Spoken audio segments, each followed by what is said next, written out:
begin with a sky. It is the 9th of September 1965, and the sky over North Vietnam is the ordinary blue of an ordinary morning. The kind of blue a pilot stops noticing after 10,000 hours of it. Below the wing there is a river, and a tree line, and a village, and a war. In the cockpit there is a man in his early 40s, a commander, a career naval aviator, a husband, a father of 4 boys, a man who once studied philosophy almost by accident in a quiet room at a university in California, and never quite got over it. Then the aircraft is hit. There is a sound and a fire and the sudden arithmetic of a machine that will no longer fly. And in the 3 or 4 seconds a man has, when the controls go slack and the horizon begins to tumble, he does something that most people, hearing the story, find almost impossible to believe. He does not pray for rescue. He does not curse his luck. He speaks to himself, silently, calmly, a single sentence, a sentence he would repeat for the rest of his life as the truest thing he ever said. I am leaving the world of technology and entering the world of Epictetus. Think about that. A man is falling out of the sky toward 8 years of imprisonment, toward torture, toward solitude and leg irons, and the slow grinding machinery of an enemy determined to break his mind. And the thought that arrives, unbidden and steady, is the name of a Greek philosopher who had been dead for 1800 years. This is the story of why. This is the story of what one crippled former slave, teaching in a borrowed room in the 2nd century, had to say that could reach across all those centuries and steady the hand of a man about to lose everything a man can lose. This is the story of the ideas that were waiting for him at the bottom of that sky. So let us go down to meet them. Before the philosophy, the man who lived it first. His name, as we know it, is not really a name at all. Epictetus is a Greek word that means, roughly, acquired, as in a thing that was purchased. It is the sort of thing you might call a slave when you did not think a slave needed a proper name. We do not know what his mother called him. We know only what he became. He was born a slave, somewhere around the middle of the 1st century, in a corner of what is now Turkey, and he was brought to Rome as the property of a man named Epictetus, himself a former slave who had risen to serve in the household of the Emperor Nero. So here is the first surprising thing. The philosophy of freedom, the philosophy that would one day steady a naval officer in a communist prison, was not written by a king in a palace or a senator in his villa. It was worked out from the bottom. It was thought up by a man who owned nothing, not even himself, and who therefore had to discover what, if anything, could not be taken from him. There is a story, perhaps true, perhaps polished by his students into a legend, that captures the whole man. It is said that his master, in a fit of cruelty or idle curiosity, once began to twist Epictetus's leg. And Epictetus, without anger, without pleading, said quietly, "If you keep doing that, you will break it." The master kept doing it. The leg broke. And Epictetus, again without heat, said only, "There, I told you it would break." For the rest of his life he was lame. He walked with difficulty, leaning on the pain. And he built from that pain the central conviction of everything he taught. That a man's body can be seized and chained and broken, that his property can be confiscated, his reputation slandered, his freedom stripped away, and that none of this, none of it, can touch the one thing that actually belongs to him: his judgments, his choices, the inner citadel of his own will. In time he was freed.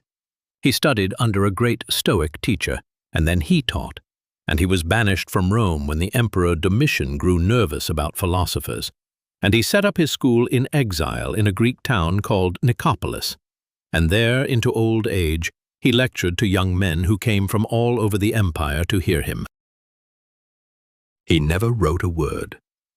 Everything we have we owe to a student named Arian, who sat in those lectures and took them down. The long conversations we call the discourses, and a short, blazing summary, a handbook you could fit in a pocket or a memory, called the Enchiridion. That word simply means the thing held in the hand, a manual, a weapon you keep close. There is one more thing to know about him before we open the book, and it explains the strange serenity underneath everything he taught. Epictetus believed the universe was not a chaos, but an order, a single rational living whole, governed through and through by a divine intelligence he was as happy to call God as to call nature or Zeus. And he believed that a human being's reason was a fragment of that same intelligence, a spark of the divine fire carried around inside each of us. This is why, for him, living according to reason and living according to nature were the same act, and why accepting what happens was not grim resignation, but something closer to trust, the trust of a part in the wisdom of the whole. You are, he says, a traveler on a ship. The captain calls you back aboard. You go, leaving the shell you were admiring on the beach, because the voyage is not yours to command, and the harbor is not your decision. Your task is only to be ready when you are called, and to have kept yourself in the meantime clean. You need not share his theology to be steadied by the posture it produces, the deep, settling conviction that the order of things is not your enemy, that whatever the day delivers has a place in a pattern larger than your seeing, and that your one job is to meet it well.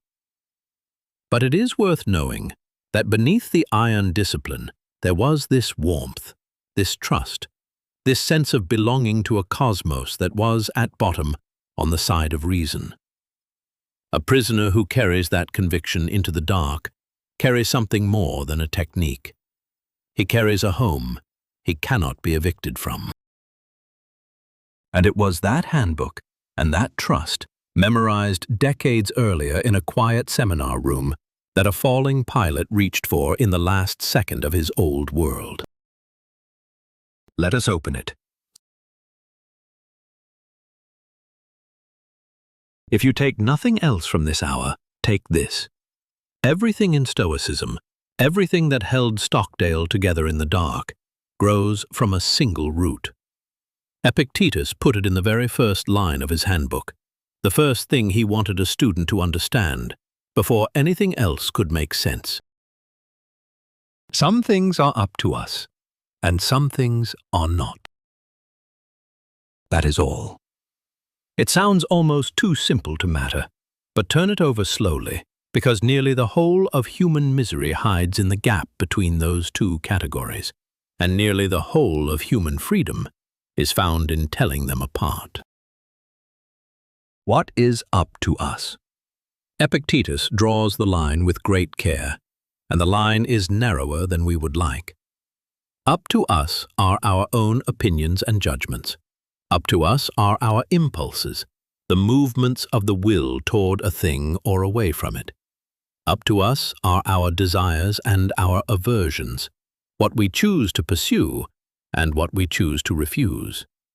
In short, up to us is what we do with our own minds, the verdicts we hand down, the meanings we assign, the person we decide to be in response to whatever arrives. And what is not up to us? Everything else. Truly, everything else. Our body, which can sicken, break, be chained. Our property, which can be taken. Our reputation, which lives entirely in the opinions of other people and is therefore theirs, not ours. Our position, our office, our rank, whether we are praised or slandered, whether we succeed or fail in the eyes of the world, whether we live or die. Now here is the hinge on which a whole life can turn. Epictetus says, "The things that are up to us are, by their nature, free. No one can stop you from forming a judgment. No tyrant can reach inside your skull and force your assent. But the things that are not up to us are, by their nature, dependent, hindered, belonging to others. And the great error, the error that ruins us, is to confuse the two. To treat what is not ours as though it were ours. To stake our peace on things that were never in our power to secure." Picture what this means for a prisoner. A man is locked in a cell.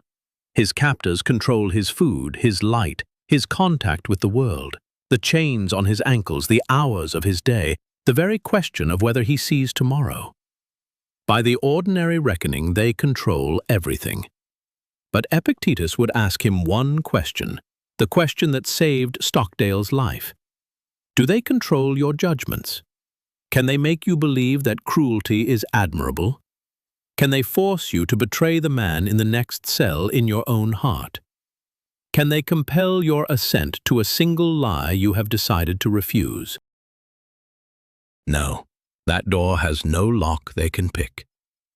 And so the prisoner discovers the strangest thing, that in the one place where freedom truly lives, he is as free as the man who holds the key. Freer, perhaps, because he knows where his freedom is, and his jailer does not. Draw that line in your own life, wherever you are, prisoner or free. Sort the world into two piles. In one pile, everything you cannot control. Put it down, stop clutching it, let it be what it will be. In the other pile, the small and mighty handful of things that are genuinely yours. And then spend your life there, in that second pile, tending it, because that is the only ground on which a human being can build something no one can knock down. From that root grows a second idea, and it is perhaps the most quietly radical sentence in all of ancient thought. Men are disturbed not by things, but by their judgments about things.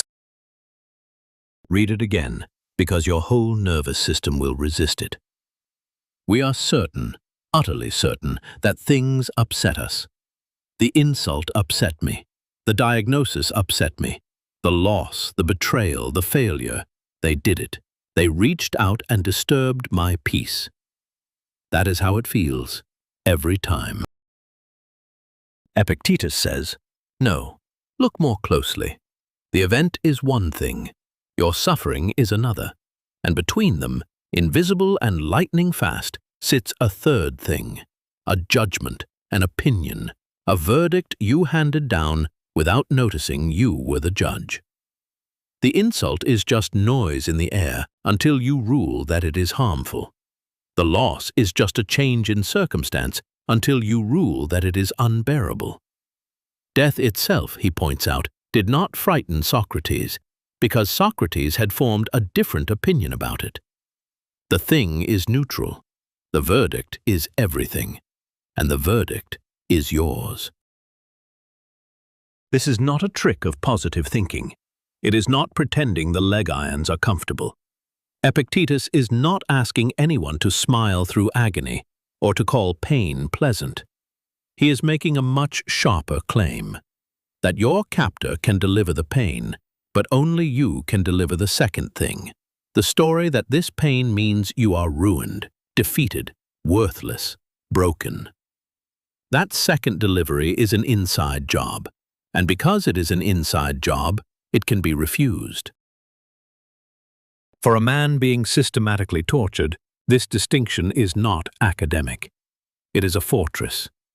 The interrogators could produce the sensation. What they wanted, though, was the verdict. They wanted him to conclude that resistance was pointless, that his cause was a fraud, that his comrades did not matter, that he was alone. Those conclusions were the real target, and every one of them lived in the one territory the enemy could not enter without permission. So the discipline became this: endure the thing, and guard the verdict. Let them have the body's reaction. Never, never hand over the mind's judgment. You can practice this without a prison. Someone cuts you off in traffic. Feel the anger rise, and then catch the verdict underneath it. He did that to disrespect me. This must not stand. That verdict is optional. Drop it, and the anger has nothing to stand on. A harsh review, a cold silence from a friend, a plan that falls apart. In each case, notice the gap, the event, and then your ruling on the event. You are the judge in every one of these courtrooms. Epictetus is simply reminding you that you were never required to rule against yourself. He gives us a tool for this, one of his most practical, and it is worth carrying in the pocket beside the handbook. Everything, he says, has two handles, one by which it can be carried and one by which it cannot. Suppose someone has wronged you. If you seize the matter by the handle of the wrong, he betrayed me, he insulted me, look what he did. You have grasped the thing by precisely the part that cannot be carried, and it will burn your hands, and you will not be able to lift it. But the same matter has another handle.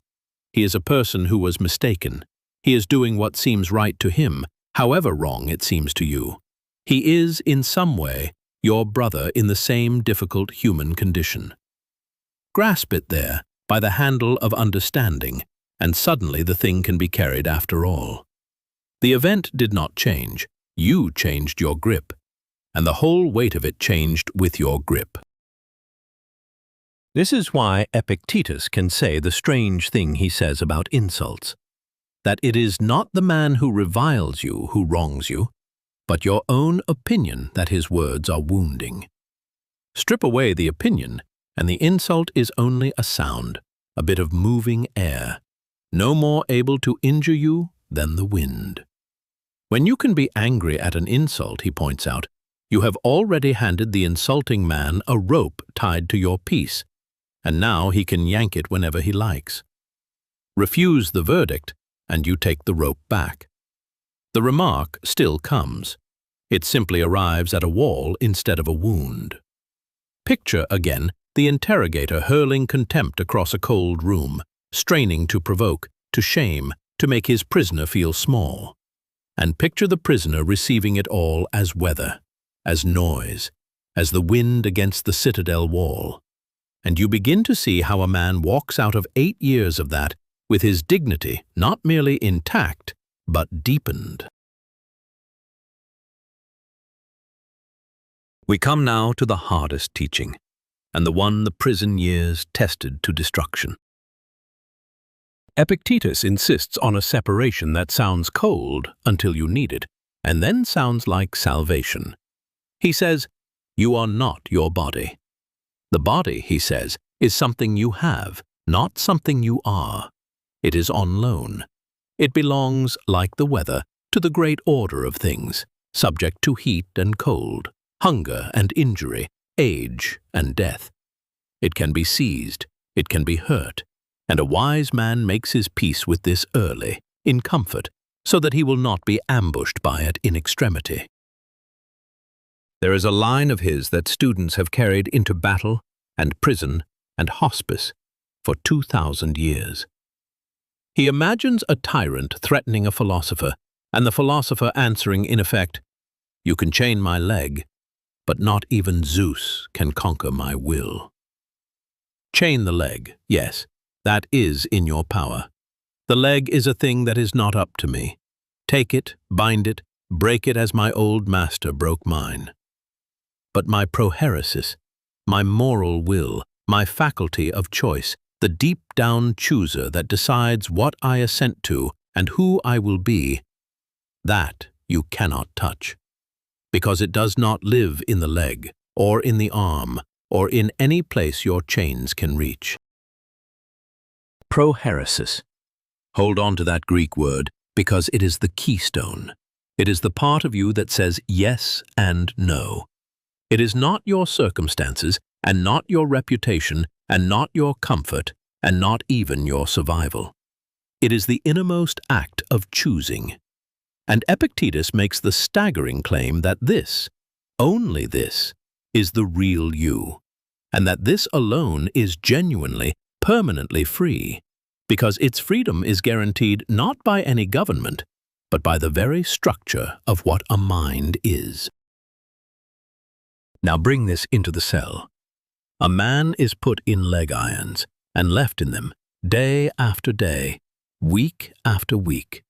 By every ordinary measure he is being crushed. But he has spent years training himself to say, "The irons are on my legs, and my legs are not me. They have my body in a vice, they do not have me, because I have already given the body away, already accepted that it was never fully mine to keep. What they are straining to reach, the chooser, the will, the citadel, is behind a wall they cannot even see." And there is a terrible, magnificent proof of this in the historical record, which I will speak of plainly and without dwelling on the wound. When his captors wanted to parade him, to film a broken cooperative prisoner and broadcast that image to the world as propaganda, Stockdale used the one thing that was still entirely his will. He made himself unusable to them. He deliberately disfigured his own appearance so that no camera could get the picture they wanted. He chose damage to his body over the surrender of his purpose. It is a hard thing to hear, but understand what it demonstrates. It demonstrates that there was a man in that cell who had so completely absorbed the teaching, "You are not your body, and your will is the only thing that is truly yours," that when forced to choose between the two, he did not even hesitate. The body was the thing that was not up to him. The purpose was the thing that was, and he defended the one that was his. That is Epictetus made flesh. That is the slave's philosophy, proven in a place the slave never saw. If the will is the citadel, then desire is the gate, and Epictetus spends enormous care teaching us how to guard it. Here is the problem as he sees it. Almost all of our unhappiness comes from wanting things we do not control and dreading things we cannot prevent. We desire wealth, health, love, success, long life, the good opinion of others, and every one of these sits in the pile of things that are not up to us. So we spend our days reaching for what we cannot guarantee and flinching from what we cannot avoid, and we call the resulting anxiety life. We are, he would say, like a man who has staked his happiness on a coin toss and then trembles at every flip. His prescription is radical and at first almost frightening. He says, "For a while, give up desire altogether, not forever, but as training. Stop desiring the things outside your control. Want them, if you like, as preferences. Of course, it is better to be healthy than sick, free than imprisoned, alive than dead. But do not hang your peace on them. Do not require them. Reserve the full force of your desire for the only object that will never disappoint you, your own right conduct. Desire to choose well. Desire to keep your judgments straight, your will upright, your character intact. That desire can always be satisfied, because its object is always within reach. It is you. And on the other side, aversion, what you push away, what you dread. He says, confine your aversion strictly to things that are up to you. Do not be averse to poverty or illness or death, because you cannot reliably keep them away. And to fear what you cannot prevent is to guarantee your own misery. Be averse only to what you can prevent, to your own cowardice, your own dishonesty, your own betrayals of the will. Fear only becoming a worse person. That fear is useful because you have the power to act on it. Every other fear is just weather you cannot change, and dreading the weather does nothing but ruin the day. See how perfectly this fits the prisoner's plight. What did the captors have to work with? Desire and aversion. They could offer the desired thing, release, comfort, food, a message home, in exchange for cooperation. They could threaten the dreaded thing, pain, isolation, death. The entire apparatus of coercion runs on those two levers. And a man who has trained his desire and his aversion inward, who has stopped needing the rewards and stopped dreading the punishments more than he dreads his own dishonor, that man has quietly disconnected the levers from the machine. They still pull. Nothing happens. The controls are no longer wired to anything they can see. He hands us two images to hold this teaching steady, and both are worth carrying. The first is the banquet. Imagine, he says, that you are at a great feast and the dishes are being carried around the table. When a dish reaches you, reach out and take a modest portion, courteously, and let it pass on. When it has not yet come to you, do not stretch across the table and grab. Wait, and it will come. And this, he says, is how to hold everything a life can offer: wealth, office, family, health, the years themselves. They are dishes passing on the great table of the world.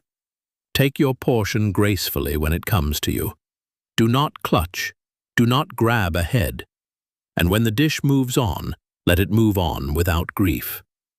The man who has learned to eat at that table this way is a fit guest of the gods, he says. And, he adds, the man who can decline the dishes entirely, wanting nothing that passes, is fit to rule beside them. The second image is even simpler, and it is perhaps the hardest sentence in all of Stoicism to actually live. Do not seek, he says, for events to happen as you wish them to. Wish instead for events to happen as they do, and your life will go smoothly. Read that slowly, because everything in us rebels against it. We spend our days demanding that reality rearrange itself to our preferences, and then suffering endlessly when it declines. Epictetus proposes the reverse motion, to bring the will into alignment with what actually is, to want the real, to meet each event, even the unwelcome one, even the one that arrives with chains, with a kind of deep assent. Yes, this is what is, and I will work with this, because this is the material I have been given. It is not passivity. The man who assents to reality is precisely the man free to act well within it, because he is no longer wasting his strength wishing it were otherwise. He has stopped fighting the tide and started swimming. You are not in a prison, most likely, but you are pulled by the same two levers every day: the wanting of what you cannot keep, the dread of what you cannot stop. Epictetus offers you the same rewiring. Move your deepest wanting to the one place it can always be met. Move your deepest fear to the one danger you can always fight. Take your portion at the table gracefully, and let the dishes pass. Wish for what is, rather than raging at it. Do that, and the world loses most of its grip on you, and you begin, slowly, unmistakably, to be free. There is a gentler side to all this iron, and Epictetus gives it to us in one of his most beautiful images. He says, "Remember that you are an actor in a play, and the play is not yours to write. The author has chosen the length of the piece, and the part you are cast in. If he wants you to play a poor man well. A cripple, a ruler, a private citizen, whatever the role, your business is to act it beautifully. The choosing of the role belongs to another. The playing of it belongs to you." This might sound like resignation, but it is the opposite. It is the antidote to the exhausting modern fantasy that we ought to be able to control the casting, that our lives have gone wrong if we did not get the part we wanted. Epictetus says, "Your dignity was never in getting a particular role. Your dignity is entirely in how you play the one you were given. And that means no life, no matter how reduced, is stripped of the possibility of excellence. The prisoner can play the prisoner nobly. The dying man can play the dying man with grace. There is no circumstance so poor that it cannot be inhabited well, because the quality of the acting was always up to the actor. This gave Stockdale something specific and practical. He had been for years the senior officer among the American prisoners, which meant that in that place of chaos and cruelty, he had a part to play. He was, by the code he lived under, responsible for the men. And so the situation was not simply suffering to be endured. It was a role to be performed with honor. He could organize resistance. He could set the standards. He could, through a tapping code drummed on the walls between cells, a whole silent language of knuckles on stone, knit hundreds of isolated men into a single community that refused, together, to break.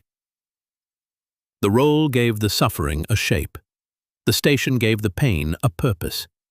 He was not merely a body in a cell. He was an actor who had decided to play his terrible part so well that 1800 years later, we would still be talking about it. There is a warning folded into this image, and Epictetus is blunt about it. If you want to make progress, real progress, the only kind that matters, you must be willing, he says, to be thought foolish. You must give up the need to look good in the eyes of the crowd. For the two ambitions cannot both be served. You cannot devote your whole care to your own character and your whole care to the applause of others. Because the crowd rewards the very grabbing and clutching and posturing that the philosopher is trying to lay down. So choose. If people laugh at you for holding to your principles, let them laugh. Their opinion is theirs. It sits, remember, squarely in the pile of things that are not up to you. And to hand your peace to it is to hand your freedom to whoever happens to be watching. The man making progress, he says, expects nothing and fears nothing from other people. He watches only himself, as though an enemy were lying in wait, and the enemy is his own weakness, not the neighbor's disapproval. Feel how sharp an edge this puts on a prisoner's resistance. The whole machinery of coercion depends, at bottom, on making a man care what his captors can broadcast about him, on making him fear the shameful image, crave the appearance of comfort, bend so as not to look broken. And a man who has genuinely stopped needing the good opinion even of the world outside those walls, who has decided that the only audience whose verdict he will accept is his own conscience, that man has removed the last handhold his captors had on him. Let them film whatever they can force. He knows what he actually is, and he has stopped outsourcing that knowledge to anyone else. Ask yourself what role you have been handed, not the one you wanted, the one you have. The difficult parent, the demanding illness, the unglamorous job, the unfinished grief, the plan that collapsed. Epictetus does not tell you to want it. He tells you it is yours to play, and that the whole of your honor lives in playing it well, even if no one applauds, even if they laugh, even if the only witness to your excellence is you. That is a strange kind of comfort, but it is a durable one, and it does not depend on anything changing except you. Now we must speak of loss, because a philosophy that cannot face loss is a fair weather thing, and Epictetus built his for storms. He offers a way of speaking that once you hear it, you cannot unhear. Never say of anything, he tells us, I have lost it. Say instead, I have given it back. Your child has died? You have given the child back. Your wife, your friend, your fortune, your health, your freedom, given back. All of it given back, to the one who lent it, on terms you agreed to the moment you accepted the loan. Did it matter, he asks, through what hand the lender chose to reclaim what was always his? While it is given to you, care for it, but as a traveler cares for the room at an inn, not as something you own, as something you are grateful to have been allowed to use for a while. This sounds cold on the page. Spoken slowly, in the presence of real grief, it becomes something else, a strange and steadying tenderness. It does not forbid you to love. It forbids you to believe that you are ever entitled to keep. Everything you have was on loan from the beginning, including your own life, and the wise man lives every day already knowing this, so that when the loan is called in, he is not shattered by an outrage he could have seen coming all along. And so, death. Epictetus does not flinch from it. He walks straight up to it and takes its measure. He imagines a man complaining, "But I must die," and he answers, "Yes, you must die. But must you die groaning? Must you die complaining? Death is not up to you. That is settled. That is in the other pile. Put it down. But the manner of your death, the spirit in which you meet the thing you cannot avoid, that is up to you, right to the very end. You can be dragged to it whimpering, or you can walk to it upright. The event is the same. The bearing is yours. And a man who has understood this has pulled the last and largest tooth of fear, because the thing everyone dreads most has been quietly moved from the pile of terrors into the pile of things a person can face well. Consider what this does for a man who has been told more than once in a cold room that he will not be leaving alive. To most people, such a threat is the end of everything. To a man schooled in this, who has already given his life back in his mind, who has already decided that the only question left to him is the manner of the ending, the threat loses its detonator. You may kill me. You have always been able to kill me. That was never in my keeping. But how I meet it is mine, and I have already decided, and there is nothing further you can do to me, because I took the one thing you were counting on, my fear of death, and I set it down years ago. This is not a denial of grief. Epictetus knew loss. He lived late in life with a child he had taken in, and there is every sign that he loved. It is not that the Stoic does not feel. It is that the Stoic refuses to add, on top of the true weight of loss, the extra and self-inflicted weight of believing that he was robbed. Given back, not lost. Say it over the small losses until it is ready for the large ones. That is the training. That is the whole of the training. Here is where Epictetus parts ways with almost everything we usually mean by philosophy. He had no patience, none, for clever talk that changed no one. He mocked the students who could pass a difficult logical text and explain the finest points of Stoic theory and then fall to pieces the moment their travel was delayed or their dinner was cold. What good, he asked, is a doctor's beautiful prescription that no one ever fills? What good is knowing the handbook if you cannot do the handbook when the hour is dark? So he taught philosophy the way a trainer teaches an athlete, or a drill instructor teaches a soldier. By drill, by repetition, by rehearsal under conditions of increasing difficulty. Do not wait, he says, for the great catastrophe to test your principles for the first time. Practice on small things. When the cup breaks, when you are jostled in the street, when a plan miscarries, there is your training ground. There is the gymnasium of the soul. Meet the small adversity with the right response again and again, until the right response becomes what you are, until you no longer have to reason your way to it because your hand reaches for it on its own. And he taught a discipline that would prove decisive in the cell. The discipline the Stoics called the premeditation of adversities. Each day, he says, rehearse the losses that might come. Picture the death of those you love. Picture your own poverty, your own exile, your own end. Not to torment yourself, the opposite, to take the ambush out of them. To meet each possible sorrow in the imagination, in the calm of the morning, so that if it ever arrives in fact, it arrives as something already met, already thought through, already stripped of its power to knock you flat. "Kiss your child good night," he says in one unforgettable passage, "and whisper to yourself that she is mortal." Not to poison the love, but to hold it rightly, to hold it as a thing on loan. Now understand what this meant for a man about to fall into 8 years of hell. He did not arrive at the bottom of that sky as a beginner. He had been drilling for years, turning the handbook over, applying it to the small frictions of ordinary life, rehearsing in his imagination the very extremities he was now about to live.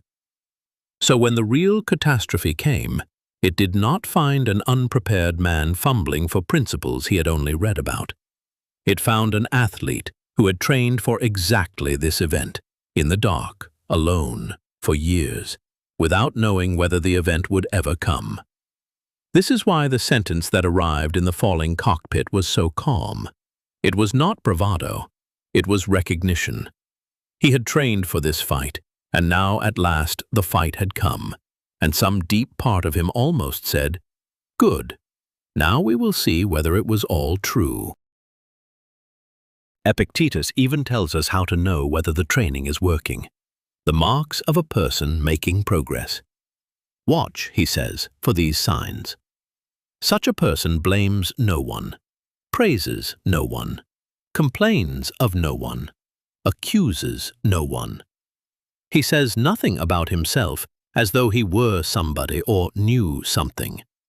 When he is hindered or thwarted, he blames only himself. When he is praised, he smiles quietly at the one praising him. When he is criticized, he does not bother to defend. He goes about, in fact, like a convalescent, careful not to disturb the healing thing inside him before it has fully set. He has removed desire entirely from things not in his power, and has thrown the whole force of his aversion only onto things within it. His impulses are all gentle. If he seems foolish or ignorant to others, he does not care.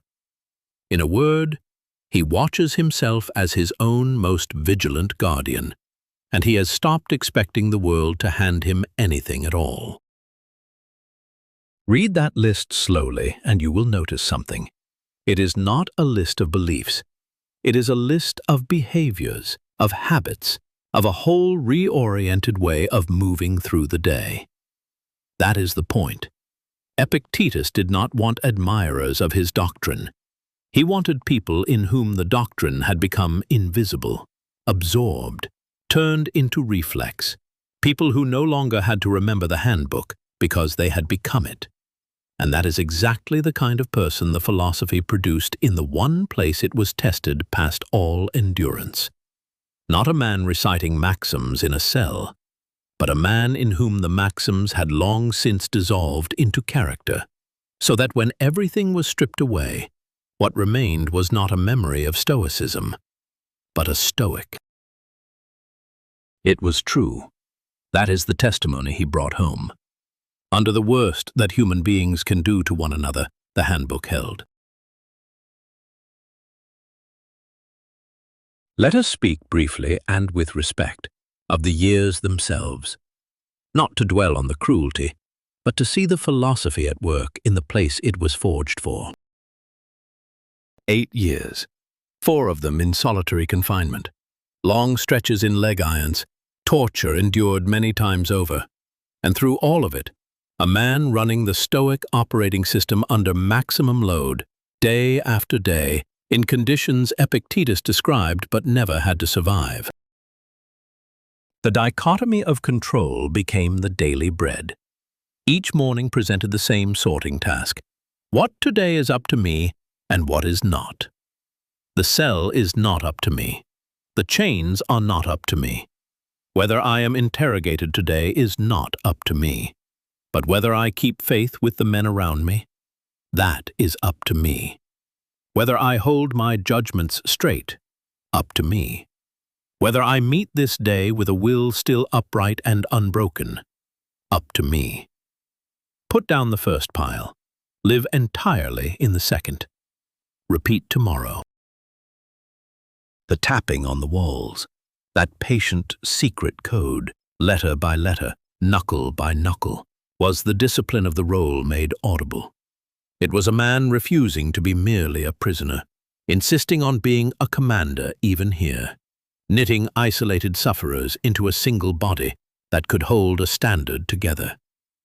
It was Epictetus's actor, playing his part so well that the walls themselves became his stage. And the great refusals, the moments when everything in the body screamed to give the captors what they wanted, and the will said no. Those were the discipline of desire and aversion, holding the line, wanting relief more than anything and refusing to let that wanting govern, dreading the next session more than anything and refusing to let that dread purchase his cooperation. The levers pulled, and nothing moved, because the man had spent a lifetime disconnecting them. He would say later, and this is one of the deepest things he brought back, that it was not the philosophical optimists who did best in that place. The men who told themselves they would surely be home by Christmas, and then were not, and then told themselves surely by Easter, and then were not. Those men, he observed, were the ones most in danger of breaking, because they had staked their endurance on an outcome that was not up to them. They had put their peace in the wrong pile. The ones who survived best were the ones who could hold, at the same time, two things that seem to contradict and do not: an unshakable faith that they would prevail in the end, and a clear-eyed refusal to pretend about the facts of the present, however brutal. Hope, yes, but never hope pinned to a date the enemy controlled. Confidence in the destination, married to honesty about the road. That is not optimism. That is Stoicism. That is the discipline of desire, worked out in the one laboratory where getting it wrong could cost a man his mind. And then, one day, it ended. The war closed, the gates opened, and the men walked out, thinner, grayer, marked in ways that would never fully fade, but not broken. Not broken. That was the thing. They came home with their inner citadels intact, and one of them came home convinced, past all argument, that a dead Greek slave had walked every step of those 8 years beside him. So let me close by handing the handbook to you, because Epictetus never meant it for prisoners only. He meant it for everyone, because he understood something we keep forgetting, that in the ways that matter most, every human life contains a captivity. We are all, sooner or later, chained to something we did not choose and cannot escape. An illness, a loss, an ending, a circumstance that will not yield no matter how hard we push against it. And to every one of us in that moment, Epictetus offers the same handful of unbreakable tools. Sort the world into 2 piles and live in the one that is yours. Remember that it is never the thing that wounds you, but your verdict on the thing, and the verdict is yours to hand down. Guard the citadel of your own will, because it is the one territory no power on earth can enter without your consent. Move your deepest desire to the only object that can always be reached, your own right action, and move your deepest fear to the only danger you can always fight, your own dishonor. Play the role you were given, whatever it is, and play it beautifully. Call your losses not robberies, but returns, and rehearse the hard things in the calm of the morning, so that when they come as something already met. None of this promises you a life without pain. Epictetus never promised that, and any philosophy that does is lying to you. What it promises is something better and harder, that the pain, when it comes, cannot reach the deepest part of you without your permission, that no circumstance, however cruel, can strip you of the one freedom that was always the only real freedom, that you can be, in the fullest sense, unconquered, not because the world went easy on you, but because you learned, in time, where your true self lives, and built there, on that unshakable ground, a citadel that no one can take.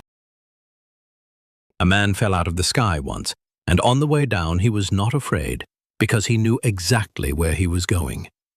He was leaving the world of technology, the world of things that break and fail and cannot be controlled, and entering the world of Epictetus, the world of the one freedom that cannot be broken, because it was never made of anything a chain could hold.